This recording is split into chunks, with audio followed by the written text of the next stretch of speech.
చేసుకుంటాం, మంచి సమన్వయంతో ముందుకు వెళ్తాం. Okay, right. కిరణ్ రాయల్ గారు, గుడ్ ఈవినింగ్. నమస్కారం సార్. కిరణ్ రాయల్ గారు, అంటే మేము ప్రచురించిన జాబితా మాకు వచ్చిన ఇది మాకు వచ్చిందంటే చాలా రిలయబుల్ దీనిలోనే ఉంటుంది కాబట్టి. కాకపోతే ఏంటంటే మీరు చెప్పండి, ఇది ఇక సీట్లు డిసైడ్ అయిపోయి ఇక అభ్యర్థులను ప్రకటించుకొని స్పీడ్గా కథన రంగంలోకి దూకే దీంట్లోనే కనబడుతుందా పార్టీ, రెండు పార్టీలు, మీ కూటమి? సార్, మీకు ప్రేక్షకులకి, ఏబీ ప్రేక్షకులకి, ఛానల్ పెద్దలందరికీ నమస్కారం సార్. సార్, మేము సిద్ధం సార్. మేము కూడా సిద్ధంగా, ఇప్పుడు మీ స్లోగన్ సై, మీరు వాళ్ళు సిద్ధం సార్. ఎందుకంటే నిద్ర లేచినప్పటి నుంచి రోడ్ల మీద ఎక్కడ చూసినా ఈ సైకో పార్టీ వాళ్ళు సిద్ధం సిద్ధం సిద్ధం అని ఓటింగ్ పెట్టేశారు. అది చూడలేక మేము కూడా సిద్ధం అని ఏం మాట్లాడినా సిద్ధం సిద్ధం సిద్ధం అని వస్తాం. మేము కూడా సిద్ధం అనేసి అమ్మారు సార్. ఎవరు కనిపించినా సిద్ధం అని. ఎందుకంటే వాళ్ళు మన డబ్బులతో హోల్డింగ్ వేసుకొని దోచేసిన డబ్బులతో వాళ్ళు సిద్ధం అంట. అంటే ఇంక మన సిద్ధం తప్పేముంది సార్. కాబట్టి సిద్ధమే. ఎన్నికలకి జనసేన, టీడీపీ ఆల్మోస్ట్ గత మేము కలిసి గత 4-5 నెలలుగా పని చేసుకుంటున్నాం, తిరుగుతున్నాం ప్రజల్లో. అభ్యర్థి లిస్టు చంద్రబాబు గారు, పవన్ కళ్యాణ్ గారి లిస్టుకి వెళ్ళింది. వాళ్ళిద్దరూ ఫైనల్ చేస్తున్నారు. ఈ రోజు ఏదైతే ఆంధ్రజ్యోతి పేపర్లో మీరు చెప్పినట్టు వాస్తవాలు, ఆంధ్రజ్యోతిలో వస్తున్న వాస్తవాలను క్రియేట్ ప్రజలు కూడా 13 మంది ఎవరైతే లోక్సభ అభ్యర్థులు ఉన్నారో ప్రచారించారు. మేము కూడా పొద్దున్న చూసాక క్లారిటీ వచ్చింది.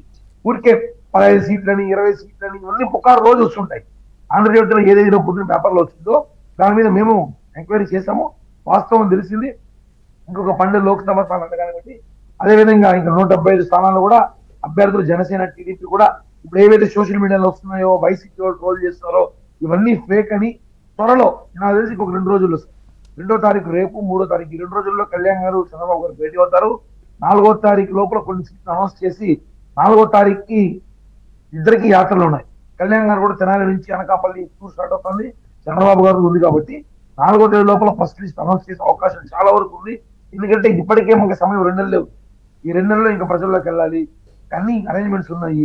ఇప్పుడున్న పరిస్థితుల్లో పోలీస్ శాఖ ఇంకా పూర్తి మాకు ఎవరు సహకరించలేదు. మీకు తెలిసిన విషయమే.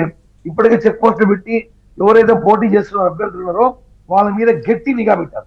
ఎంత నిఘా పెట్టారంటే అభ్యర్థులు కానివ్వండి, అక్కడున్న స్థానిక టీడీపీ జనసేన నాయకులు కానివ్వండి, వాళ్ళకి అన్ని విధాలుగా ఇబ్బంది పెడుతున్నారు. అధికారులు కానివ్వండి, ఇక్కడ అప్పటికప్పుడు అధికారులు మార్చడం, ఐఏఎస్లు మార్చడం, అందరూ తెచ్చుకున్న అధికారులందరూ కూడా వైసీపీ పార్టీ కార్యకర్తలు పనిచేస్తున్నారు. కానీ వచ్చిన వాళ్ళు కూడా ఏం మారి ప్రసక్తి లేదు సార్. కాబట్టి ఒకటే చెప్తున్నాం, మేమైతే సిద్ధంగా ఉన్నాం సార్. జనసేన, టీడీపీ, చంద్రబాబు గారు, పవన్ కళ్యాణ్ గారు అనౌన్స్ చేసిన తర్వాత ప్రజల్లోకి ఇప్పటికే మేము ప్రజల్లో ఉన్నాం. ప్రజలు మా వైపు అయితే ఉన్నారు, కన్ఫ్యూషన్ లేదు. జనసేన, టీడీపీ కూటమి ఓటేయాలని అభ్యర్థులు ఇచ్చి ఫైనల్ అయినాక మరొకసారి ప్రజల్లోకి ఇంకా ప్రచారం చేసుకోవాలి, ఎలక్షన్ చేయాలి, క్యాంపెయిన్ చేయాలి. చాలా పెద్ద ఎత్తున పోరాటం ఉంది కదా. కాబట్టి ఎన్ని సీట్లు, ఎక్కడెక్కడ పోటీ చేస్తారు, ఎవరెవరు జనసేన నుంచి పోటీ చేస్తారు, ఇవన్నీ కూడా కొంచెం కన్ఫ్యూషన్ ఉంది.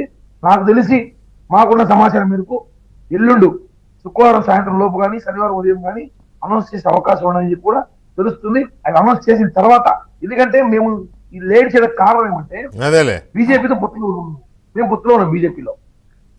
మేము బీజేపీతో పొత్తులో ఉన్నాం, టీడీపీతో పొత్తులో ఉన్నాం.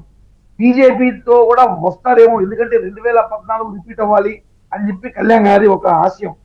బీజేపీతో మన నరేంద్ర మోడీ గారు ఇష్టమైన వ్యక్తి, ఆయనతో కలిసి ప్రయాణిస్తున్నాం. మనం వాళ్ళకి చెప్పకుండా మనం ఏమి చేయకూడదు. కనీసం వాళ్ళు మనతో పొత్తులో వస్తే రేపు అనౌన్స్ చేసాక మళ్ళీ అభ్యర్థులు వస్తే ఆ టైంకి కొంచెం సర్దుబాటు కష్టమవుతుంది.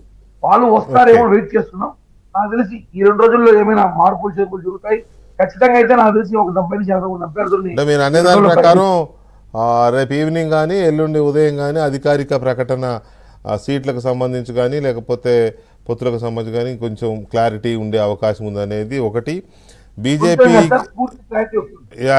బీజేపీకి సంబంధించి డైలమా కూడా ఏమన్నా క్లారిటీ వస్తుందా లేదా అనేది భాను ప్రకాష్ రెడ్డి గారిని అడిగి తెలుసుకుందాం. అట్లాగే ఒకవేళ బీజేపీకో ఇప్పుడు వీళ్ళు ఇంకొక 12 సీట్లు, అంటే మనకి వచ్చిన సమాచారం ప్రకారం 13 సీట్లు ఫైనల్ అయినా ఇంకో 12 అవ్వాల్సి ఉంది. ఈ 12లో వీళ్ళిద్దరూ పోటీ చేసే సీట్లు, తర్వాత బీజేపీకి ఇచ్చే సీట్లు కూడా ఉంటాయి. ఒకవేళ పొత్తంటూ ఉంటే అవి ఏవి ఉండొచ్చు అనేది కూడా ఒక చర్చ నడుస్తుంది. ఇక అసెంబ్లీలు అంటే ఫిగర్ పెద్ద ఫిగర్ కాబట్టి ఆ ఫిగర్లో ఎవరు ఎన్ని ఏంటి అనే దాని మీద మరి రేపు సాయంత్రం కిరణ్ రాయల్ గారు చెప్పినట్టుగా రేపు సాయంత్రం ఎల్లుండి అంటున్నారు కదా, ఓకే దట్స్ ఎనఫ్. బట్ ఇక్కడ బీజేపీ పొత్తులో ఉంటేనేమో బీజేపీకి ఎన్ని సీట్లు అనేది వస్తుంది. బీజేపీ లేదు అనుకుని ఒకసారి క్లారిటీ వచ్చినట్లయితే ఇంకా వీళ్ళిద్దరే సీట్ల విషయం కూడా ఇంకొంచెం ముందుకెళ్ళి